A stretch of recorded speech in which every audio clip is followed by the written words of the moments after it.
I invite us to a time of giving. First of all, thank you for your generosity toward our November mission partner, Denver Inner City Parish. By the time I recorded this, we had received nearly $2,000, and right now we are collecting toys for them to distribute. A box for those toys, unwrapped, please, is sitting at our front door, along with a box for warm socks. Our virtual Fair Trade gift market has closed, and we had over 500 clicks from our website. Now, beyond that, we don't know how much money was spent, but we are grateful we still had the ability to shop at the vendors that have meant so much to us over the years. And you can still access the market from our website. Just go to the Ministries tab at the top of the page, and it will say Fair Trade Gift Market. Your generosity toward our mission partners this year has been astounding. At the beginning of the pandemic, it was my fear that they would suffer the worst. But get this, for last year, for the whole year, we gave our mission partners $24,000. That's these Every Sunday Compassion and Action offerings. But this year, already, we have received nearly $30,000. Part of that is because you've been so generous to the pastor's discretionary fund. So, thank you for all the ways that we have been able to serve our neighbors through our mission partners. Thank you, thank you, thank you. You are doing marvelous things in the world. So, every year, after 11 months of this kind of outreach, our December Compassion and Action offering is shared between our own needs and through the UCC Christmas Fund for the Veterans of the Cross. It's a mission offering across the UCC, and we'll hear more about that in a minute. But the reason we keep part of the offering in December is that we use it to catch up. You know, it's that bridge between income and expenses. And while we have had extraordinary generosity all year, not all of our pledges could be fulfilled, and we haven't rented the building since March. Now, of course, on the flip side, there have been some expenses that have been lower than we planned, but others have been more. And yet, our contributions to the mission and ministry of the church shouldn't be about whether we can make the budget. Our generosity is our response to God's generosity to us. And so while budgets are important, more important is our need to give. To share gratitude for our community and gratitude for God's comforting presence this year. And I've asked, but I ask again, what has the church meant to you this year? For some, you've been able to maintain connections, and for others of you, you have found a new church home, and we welcome you. So please, first we'll watch a short video from the UCC about the UCC offering, which I was surprised to see features one of my former seminary classmates. And then use the musical meditation to write a check or go to our website to donate.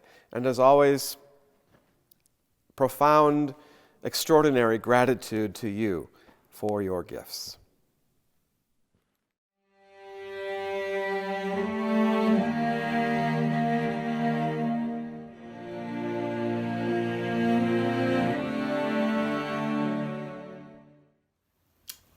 So,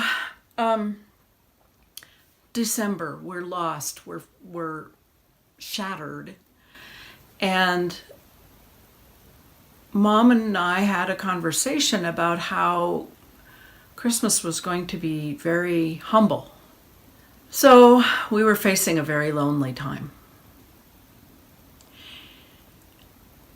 Then, in the mail, came a check from the United Church of Christ. Christmas fund. That was not really part of our consciousness, especially mine. And that check meant so much to us that the wider church remembered us. We didn't know who we were anymore in the church. We weren't the minister's family. We were so adrift. But the national church knew about us. and knew that we had a sad Christmas before us. So that check meant the world to us. And it was a much better Christmas than we had thought it might be. That's because of the Christmas fund. Entirely. Because of that experience of being known and remembered by the national church, I felt even more connected to the denomination and to our local church.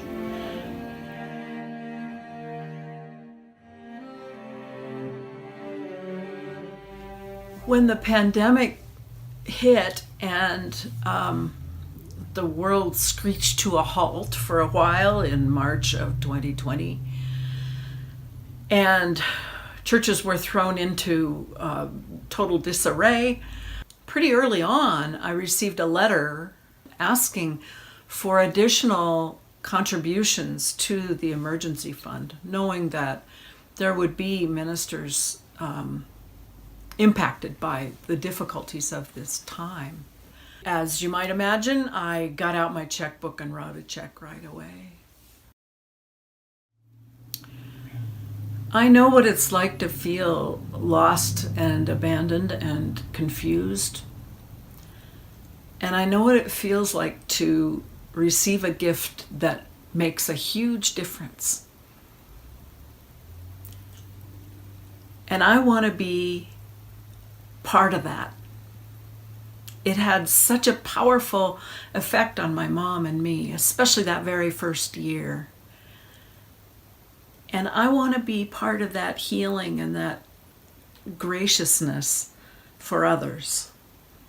And that's why I've given through all of these years to the Christmas Fund and encouraged other people to do it as well. And I continue in my retirement to make donations.